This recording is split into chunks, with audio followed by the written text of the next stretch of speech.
지금부터는 외국인과 기관의 수급을 통해서 시작의 힌트를 얻어보겠습니다. 수급에 참견 시간이고요. 오늘의 프로 참견러로 유창희 오로라 투자자문 본부장님과 함께하겠습니다. 본부장님 어서 오세요. 안녕하십니까. 네, 외국인의 수급 동향부터 먼저 살펴보도록 할게요. 외국인의 순매수 탑10인데요. 일단 오늘 2차 전지를 집중 매수하고 있습니다. LG 에너지솔루션, 포스코 퓨처엔, 에코프로 비엔뿐만이 아니라 포스코 홀딩스, 중앙첨단소재 사고 있고요. 중앙첨단소재는 오늘 장 초반에 10% 넘게 상승하기도 했습니다. 그리고 현 구간에서 역시 삼성전자에 대한 매수세 들어오고 있는데요. 오늘 장 초반에 삼성전자가 59,500원까지 떨어져서 많이 걱정하셨죠. 현 구간에서는 외국인의 매수세가 들어오고 있고 장 막판까지 이 매수세가 유지됐으면 좋겠네요. 그 밖에 방산주도 좀 보이고요. 실적 시즌을 앞두고 이번 주 금요일에 또 JP모건 실적 발표하잖아요. 금융주에 대한 매수세도 역시 들어오고 있습니다.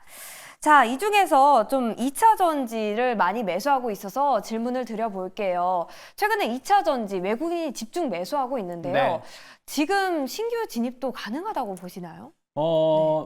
한 번쯤은 해볼 수 있다 생각을 좀 하고 있어요. 그러니까 네. 2차 전지 관련된 종목군들이 8월 중순부터 상당히 강한 상승을 보여줬었죠. 그리고 그동안 못 오르던 에코프로 그룹주들도 9월 말에 좋은 흐름을 보여줬는데 10월 달에 이제 그 상승을 이어갈 수 있느냐 없느냐가 상당히 중요한 상황이었는데 일단 일주일 정도 쉬었다가 지금 오늘 좀 상승이 나온다는 부분들은 긍정적으로 해석할 수 있다 생각을 좀 하고 있고요. 특히 LG 에너지솔루션이라든지 삼성 SDI 등이 일단 상승을 주도할 수 있다는 부분들.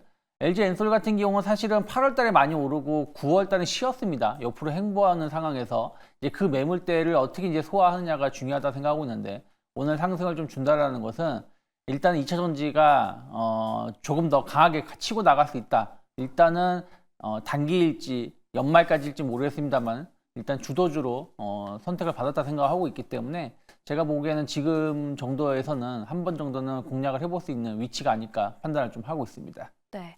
LG 에너지 솔루션뿐만이 아니라 포스코 홀딩스 2차 전지 전반적으로 다 가능하다라는 말씀이시죠? 네, 차트가 다 비슷해요. 사실은 LG 에너지솔루션 차트가 제일 좋고요. 네. 그리고 이제 그 2차 전지 내에서도 보신다라면 약간 전고체 관련된 종목군들, 오늘도 한농화성이라든지 이수스페셜 케미칼 등이 좀 강한 상승을 좀 보여주고 있고 그 전통 강자였던 2차 전지 관련된 종목군들 사실 포스코홀딩스라든지 에코프로 전체적으로 다 비슷한 모습입니다. 바닥에서 올라오고 딱 121선에서 저항을 막고 있는 부분들이기 때문에 이게 돌파가 된다라면 추가 상승 가능성 열어놓을 수 있지 않을까 판단하고 있습니다. 네, 알겠습니다. 자, 그럼 그 다음으로 금융주 한번 짚어볼 텐데요. 금요일에 실적 시즌 금융주를 필두로 시작이 되잖아요. 네. 이를 앞두고 좀 매수세가 유입되는 건지 메리츠 금융지주 삼성화재뿐만이 아니라 여기는 없지만 신한지주까지 매수세가 들어오고 있어요. 금융주가 사실은 이제 우리나라 올해 패턴을 본다라면 밸류업 관련된 어떤 정책을 발표하고 나면 약간 실망감이 나오면서 주가가 하락을 했었어요.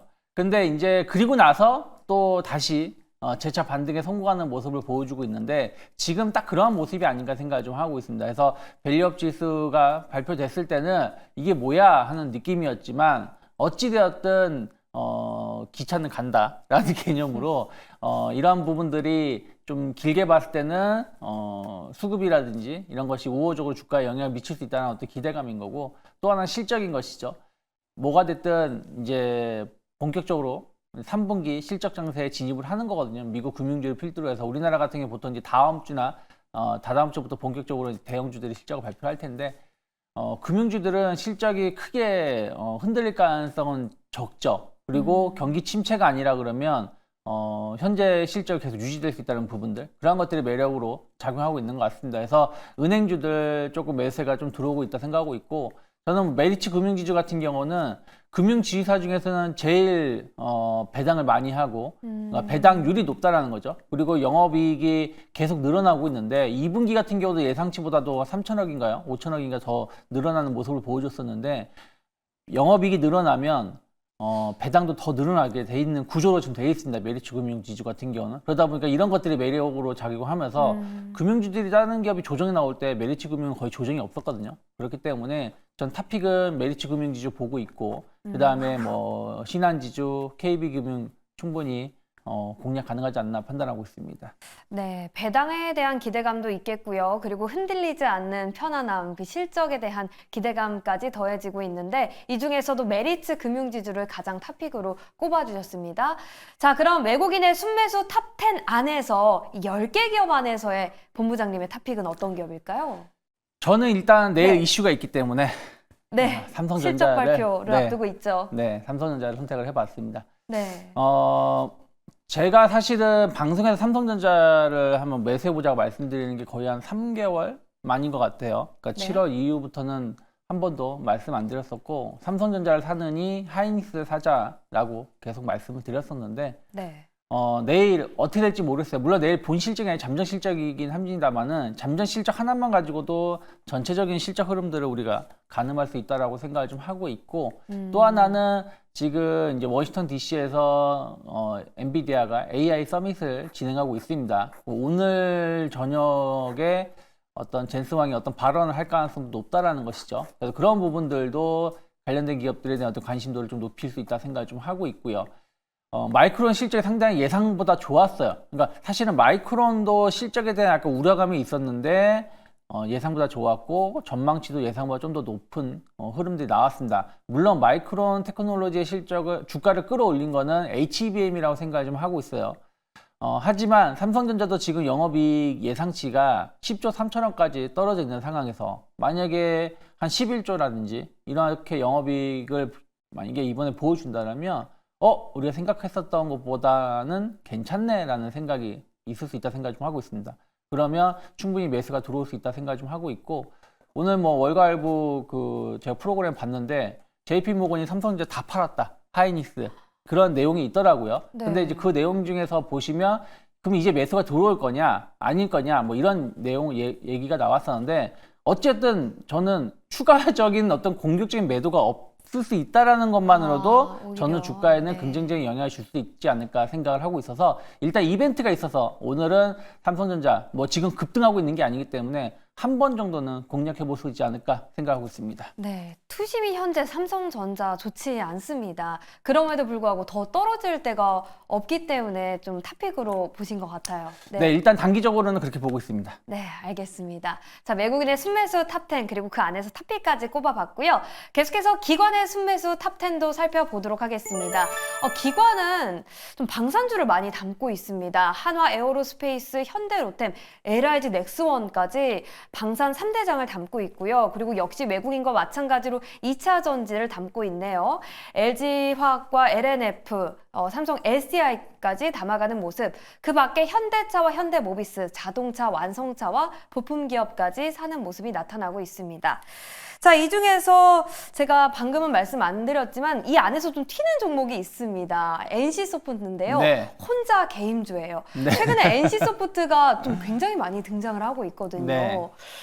기관이 한 달 동안 한 375억 원 가량 샀더라고요. 네. 왜 이렇게 집중 매수를 하는 건지 궁금하거든요.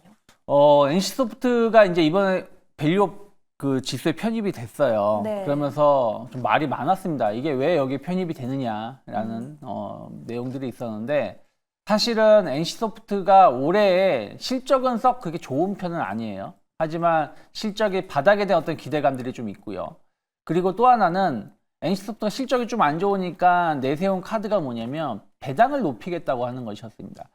사실 우리나라 게임주들 크래프톤도 마찬가지고요. NC소프트도 그렇고요. 뭐 넷마블 뭐 이런 기업들 그 유보율을 보시면 진짜 어마어마합니다. 그냥 뭐 몇백 프로, 뭐 1000%, 2000%가 아니라 10,000%가 넘는 기업들이 많이 있습니다. 그래서 물론 이것이 다 현금은 아니겠지만 상당 부분 현금으로 가지고 있는 기업들이 많다라는 것이죠.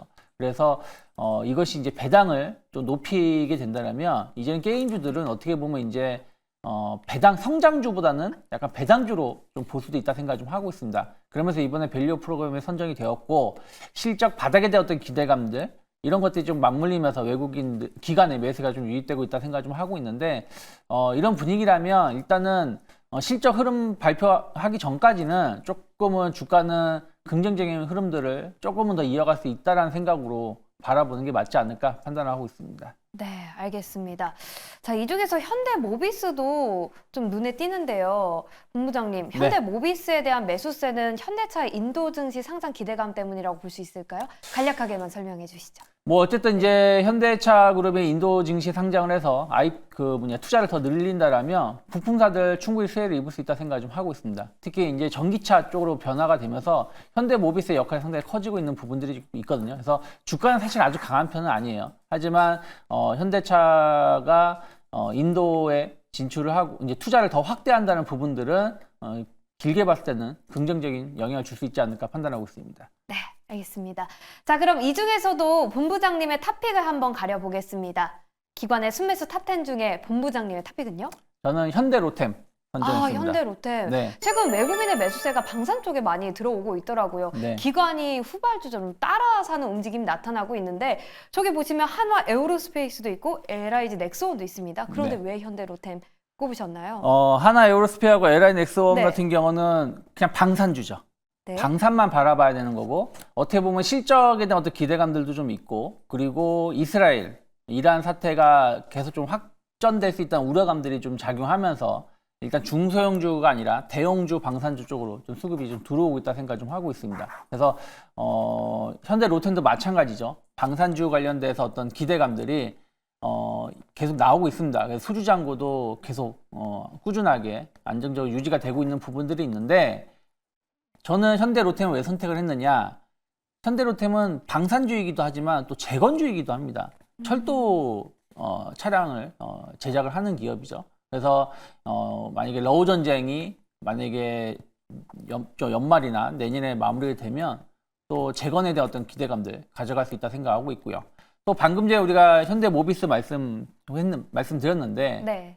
현대차가 해외 공장을 투자하고 해외 공장을 확대할 때 이것을 도맡아서 하는 게 현대로템입니다. 네. 그러면은 현대로템은 세 가지의 모멘텀이 있다는 것이죠. 하나는 방산에 대한 어떤 모멘텀, 그리고 재건, 철도에 대한 어떤 모멘텀이 있고 세 번째는 현대차 그룹이 해외 투자를 늘렸을 때 미국이든 인도든 해외 공장에 시설을 계속 확장했을 때 꾸준하게 수혜를 받을 수 있다는 겁니다. 그러면 예를 들어서 어떤 방산주 같은 경우는 방산만 하는 기업은 만약에 내일 그럴 가능성 없지만 이스라엘하고 이란이 악수하면서 우리 하회하자 그러면은 주가는 하락할 수 있지만 네. 현대로템은 그런 부분들이 상대적으로 적다라는 거죠. 하지만 또 방산 이슈가 계속 나온다면 주가에는 긍정적인 영향을 줄 수 있지 않을까 생각하고 있어서 현대로템을 선택을 해봤습니다. 네, 기관의 순매수 종목 중에서는 현대로템을 꼽아주셨는데요. 그러면 외국인의 매수가 현 구간에서 집중되고 있는 삼성전자 더 떨어질 데가 없다고 말씀을 해주셨고요.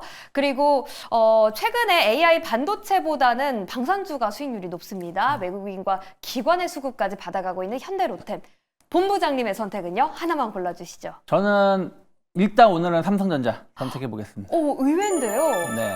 삼성전자 고르신 이유랑 가격 전략까지 말씀 부탁드릴게요. 아까 말씀드린 대로 내일 이벤트가 있어요. 네. 그럼 내일 이벤트가 있다라면 거기에 한 번 정도는 집중을 해볼 수 있지 않을까 생각을 좀 하고 있습니다. 그래서 저는 현재가 6만 원 이하 오늘 중으로 분할 매수 가능하다 생각하고 있고 이게 만약에 내일 실적이 예상보다 좋게 해석이 되면서 주가가 오른다라면 한 21선 정도 라인까지는 그러면 한 6만 5천 원 정도가 될 거예요. 이 정도까지는 충분히 단기적으로 반등 가능하다. 내일 당장이 아니라도 이번 주 중에 반등이 가능하다 생각하고 있고 대신 손절가는 짧게 놓고 대응을 하려고 합니다. 그래서 5만 7천 원 정도 열어놓고 있기 때문에 일단 오늘 한번 매수해보고 내일 흐름들을 확인하면서 대응하시면 좋지 않을까 판단하고 있습니다. 네, 마이크론처럼 삼성전자도 내일 호실적 어닝 서프라이즈 냈으면 좋겠네요.